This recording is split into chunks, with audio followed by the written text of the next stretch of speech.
ఓం నమః శివాయ. ఓం నమో నారాయణాయ. నరదృష్టి నివారణ కాళభైరవాయ నమో నమః. అక్షర తులాభార నవగ్రహ దేవతాభ్యో నమో నమః. హరి ఓం. మా ఛానల్కి స్వాగతం. చూస్తున్న వీక్షకులకు ప్రేక్షకులకు ప్రియ కాళభైరవ భగవద్బంధులకి స్వాగతం పలుకుతూ మమ్మల్ని ఎంతగానో ఆదరిస్తూ ఉండబడినటువంటి ప్రియ సోదర సోదరీమణులకు సనాతన ధర్మ సంరక్షకులకు సమస్త భగవద్బంధువులకి స్వాగతం పలుకుతూ అందరికన్నా ముందుగా హోలీ పూర్ణిమ శుభాకాంక్షలు. 1-3-2025 నుండి 15-3-2025 వరకు పుట్టినటువంటి వారందరికీ కూడా ముందస్తుగా జన్మదిన శుభాకాంక్షలు. గతంలో వివాహం చేసుకున్న వారికి వివాహ వార్షికోత్సవ శుభాకాంక్షలు. ద్వాదశ రాశుల్లో గ్రహ గమనాన్ని వీక్షింపచేద్దాం. వృషభ రాశిలో దేవగురు బృహస్పతి సంచార స్థితి, మిథున రాశిలో కుజ భగవానుడు సంచార స్థితి, కన్య రాశిలో కేతు భగవానుడు సంచార స్థితి, కుంభరాశిలో ఏడాది తర్వాత రవి మరియు శని భగవానుడు యొక్క సంచార స్థితి, మీనరాశిలో బుధుడు శుక్రుడు రాహు సంచార స్థితితో ద్వాదశ రాశుల్లో గ్రహ గమనాలు ఈ విధంగా ఉన్నాయి. సింహరాశి వారు ఈ యొక్క పాల్గొన మాస పూర్ణిమ హోళికా పూర్ణిమ సందర్భంగా ఎలాంటి విధులను పాటించాలో ఈ వీడియోలో సవివరంగా సంపూర్ణంగా తెలుసుకుందాం. సింహరాశిలో ఏ నక్షత్రాలు వస్తాయనగా మఖా నక్షత్రంలో 4 పాదాలు, పుబ్బా నక్షత్రంలో 4 పాదాలు, ఉత్తరా నక్షత్రంలో 1 పాదం కలిపితే సింహరాశి. చాలామందికి పుట్టినటువంటి కాల సమయంలో డేటా బర్త్లో లేనటువంటి కారణం వలన పేరు యొక్క మొదటి అక్షరాన్ని అనుసరిస్తూ ఆ రాశిని తెలుసుకునే ప్రయత్నం చేద్దాం. మా, మీ, మూ, మే, మో, టా, టీ, టు, టే అక్షరాల వారందరూ కూడా సింహరాశి జాతకులే. సింహరాశి యొక్క అధిపతి రవి భగవానుడు.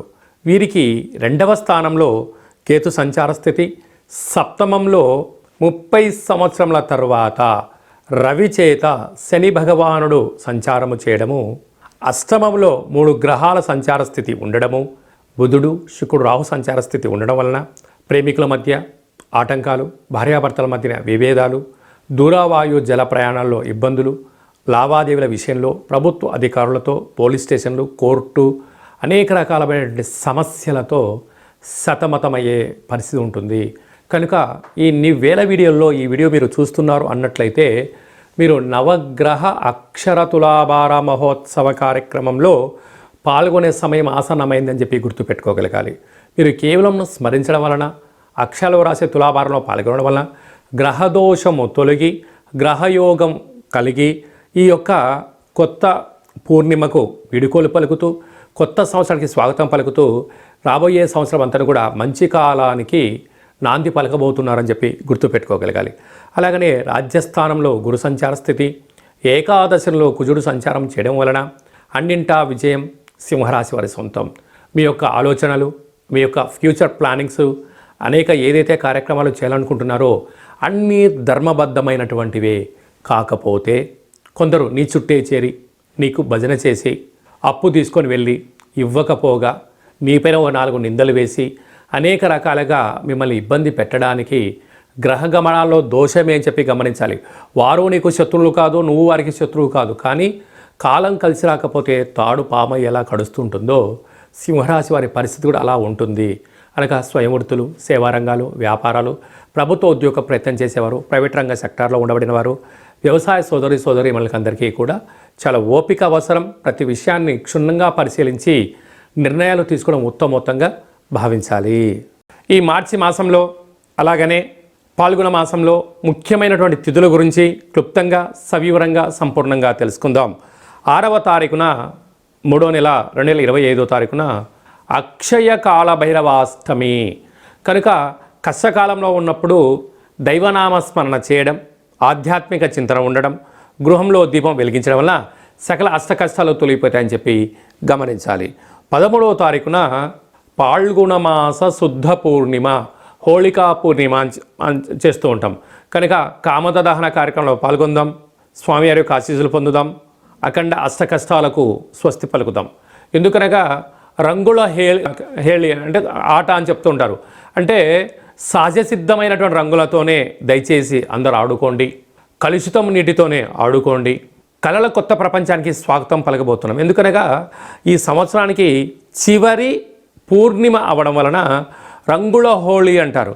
అంటే మనకు కొన్ని ప్రాంతాల్లో కొత్త పూర్ణిమ, వచ్చేటువంటి అమావాస్య కొత్త అమావాస్య అంటారు. అంటే పాతదనానికి వీడుకోలు పలుకుతూ కొత్తదనానికి స్వాగతం పలుకుతూ ఉంటూ ఉంటాం. అందుకే మనం అందరము కూడా రంగులతో అలంకరించుకొని ఆడుకొని ఈ పాత సంవత్సరంలో అంటే తెలుగు సంవత్సరాల్లో ఈ జ్ఞాపకాలంతను కూడా మధుర స్మృతులను గుర్తుపెట్టుకుంటూ పడ్డ అష్టకష్టాలకు స్వస్తి పలుకుతూ అష్టైశ్వర్యానికి రాబోయే కాలంలో స్వాగతం పలకాలని రంగులతో ఆటలాడుకొని మంచి కొత్త సంవత్సరానికి స్వాగతం పలుకుతాం. కనుక ఆడుకునేటువంటి వారందరూ కూడా దయచేసి సహజసిద్ధ రంగులతోనే ఆడుకోండి, కలుషితం లేని జీవనాన్ని పొందండి. ఎందుకనగా చాలా ప్రాంతాల్లో స్కిన్, హెయిర్, కళ్ళు ప్రాబ్లం అయిన సందర్భాలు కూడా చాలా ఉంటున్నాయి. దయచేసి ఎవరు కూడా పండగ పూట బాధపడకూడదు అనేటువంటిది మన సనాతన ధర్మం. అందరూ క్షేమంగా ఉండాలి, అందరూ ఆరోగ్యంగా ఉండాలి. పాత సంవత్సర పూర్ణిమకు వీడుకోలు పలుకుతూ కొత్త ఉగాది పండుగకు స్వాగతం పలుకుతూ కనుక మనమందరం కూడా వీలైతే శ్రీ రమా సహిత సత్యనారాయణ స్వామి వ్రత పూజ కార్యక్రమంలో పాల్గొనడం, దత్తాత్రేయ స్వామి యొక్క దర్శనం, శివాలయంలో పూజా కార్యక్రమం, కాళభైరవ హోమంలో పాల్గొనడం వలన సకల అష్ట కష్టాలన్నీ తొలగిపోయి కొత్త సంవత్సరానికి స్వాగతం పలకబోతున్నాం.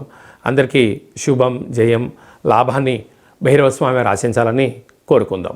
అది కాకుండా ఇంకనూ మనం విజయం సాధించగలగాలి అని అంటే ఏం చేయాలో అనేది మీకు ఒకసారి చూపిస్తాను. ఈ యొక్క పాత్ర కంచు పాత్ర అంటారు. మనకు రాసులు 12 ఎలా ఉంటాయో 12 యొక్క రాసులను ఇందులో అచ్చు వేయడం జరుగుతుంటుంది. ఈ పాత్రను మనం ఇంట్లో ఉంచుకొని ప్రతిరోజు ఉదయం పూజ చేసిన తదనంతరము, సూర్య నమస్కారం చేసిన తదనంతరము ఇలా శబ్దం చేస్తే ఓంకార శబ్దం రావడం జరుగుతుంది.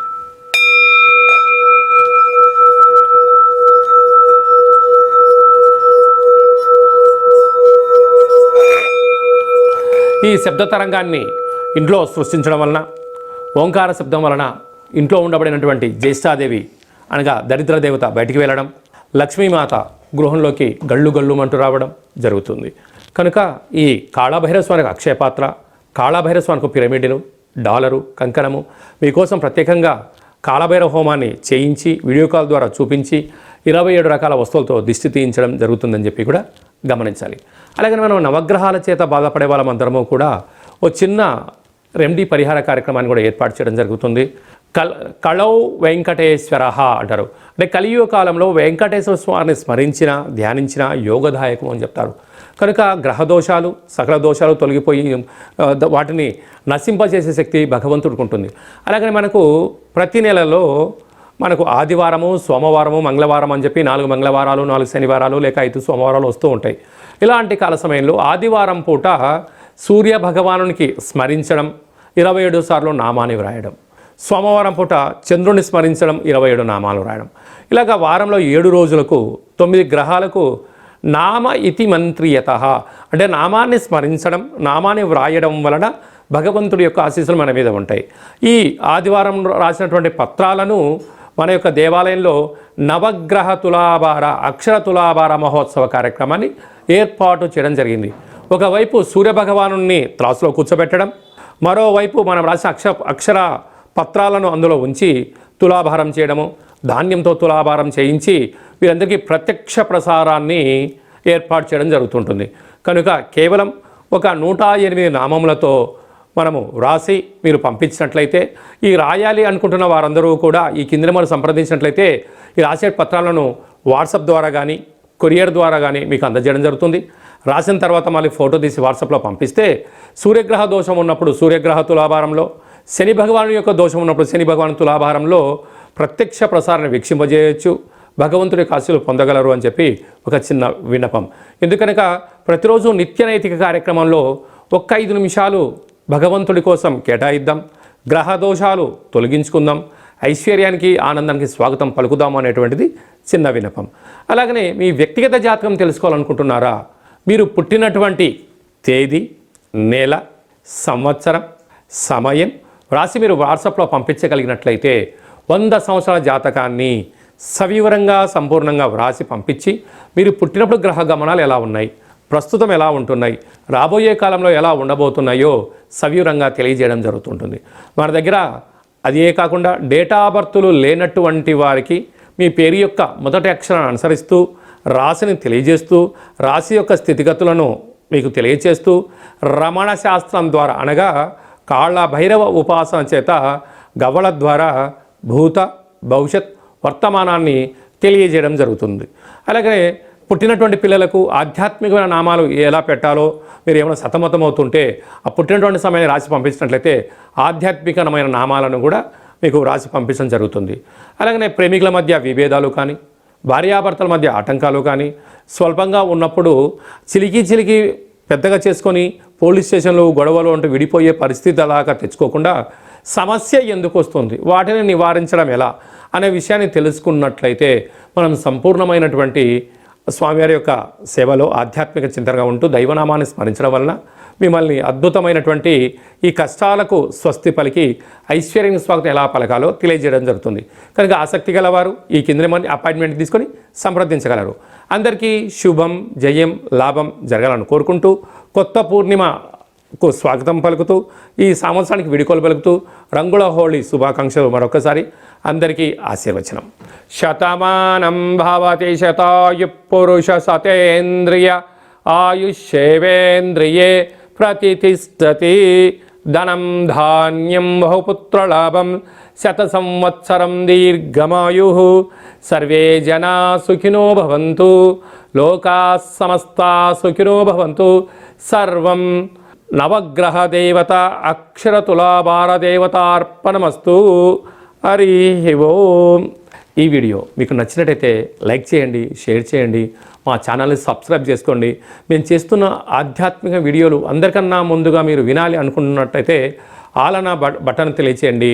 ఈ యొక్క వీడియోని భగవద్బంధులకు, మిత్రులకు, స్నేహితులకు చేరవేసి వారి క్షేమం గురించి కూడా మీరు ఆలోచించే ప్రయత్నం చేయండి. సర్వత్రా శుభం, జయం, లాభం కలుగుతుంది.